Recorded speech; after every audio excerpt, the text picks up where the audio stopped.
You're back, and this is Buzz Chomp, home of fitness and entertainment. I'm Mandy, and we're talking The Handmaid's Tale, Season 3, Episode 9, Heroic. This is all about June's redemption.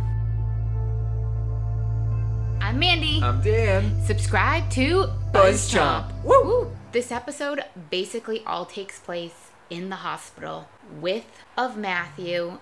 She's here. She's still alive. She's basically just a vessel now for the baby. Aunt Lydia forces June to stay until the baby comes because it's her shopping partner. That's June's punishment for treating Matthew the way that she did. So June is basically there praying for Matthew, going crazy. So why I say this is June's redemption. This season, June started off so strong, like, okay, ready to make a change. She infiltrates the Marthas. She's all about wanting to help, wanting to cultivate. She even chooses that Martha that's like good for the resistance. Remember that episode?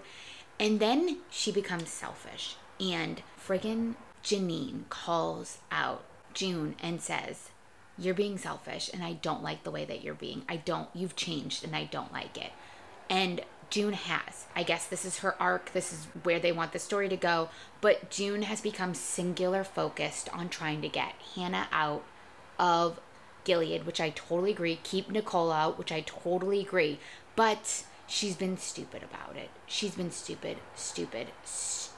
about it. In the beginning, she wrestles. What should she be doing? She watches them. She knows, like, she doesn't think that this is fair to Matthew, which I agree.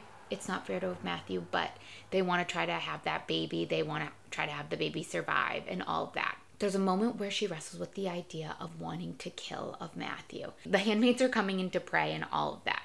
Janine's eye looks horrible because Matthew took a can of, it looked lobster. I don't know what that was about. And beat Janine with it. And now her eye is like gross and it gets infected. So we see her during the day and then she comes back at night. And this is when June's like wrestling with the idea of killing Matthew, which just killing Matthew would just kill June too. So this episode, she is wrestling with this. Should I kill myself? I think that's really like what's happening here. And Janine like calls her out on it. She doesn't think June is being righteous by killing her. She thinks she's being selfish because killing Matthew would kill June. Then we have this thing with June and Serena. June and Serena have not seen each other since their whole blow up in Washington. June tries to stab Serena. That again was stupid.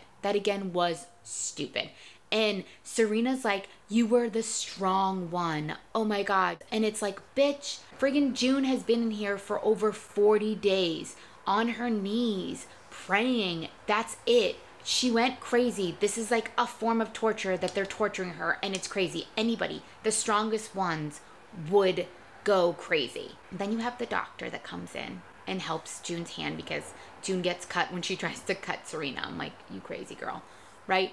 The doctor knows June's mother and he kind of like points out to June that she's having suicidal thoughts and June's like, no. And I think it's in this moment June's realizing like her own, like what she's been doing. And that's why I think this whole episode is about June's redemption, for her being selfish through a lot of this season and for her being crazy and being so singularly focused that she's lost sight of why she stayed in Gilead. Also throughout the episode, we have this idea, like we have June seeing girls come to the hospital. And at first you're like, is she actually seeing these girls? Is she actually seeing them or is she not actually seeing them? Then we realize she's actually seeing them and these girls are being checked on because they're about to get their period and they want to see whether they're fertile or not. And then they're going to go marry these girls off so then they can have babies. Probably not right away, but definitely when they're young. That's where it starts to get the wheels turning for June. Matthew has her baby and it's so little and it's so cute. And I think the baby's going to survive. It's a little boy. And I see that's when we have June's like full redemption. She decides to stay with Matthew until Matthew dies. She says to her, I'm going to protect your baby. I'm going to get as many children as I can out of Gilead. I'm going to get your son out of Gilead. I'm going to keep him safe. I had said that before, that I felt like June should be like an underground railroad woman and like get these people out of Gilead. And she is. She's going to get the children out of Gilead. That's what her mission, that's what her power is, that's what her redemption is. To get Hannah out, but to get as many other children as she can out. too. Super intrigued to see where the next, I think there's 4 episodes left, where they say they go. I hope they expand on this, and I hope that this is where it's going, because this is where I think it should be going. I'm Mandy. Subscribe to BuzzChomp for more of our Handmaid's Tale and share with us. What do you think about this? Do you think June's going to be an underground railroad conductor? I do. Yeah, kids. Yeah. Thanks for watching BuzzChomp. Subscribe and share. Subscribe and share. Subscribe and share. Share. Woo.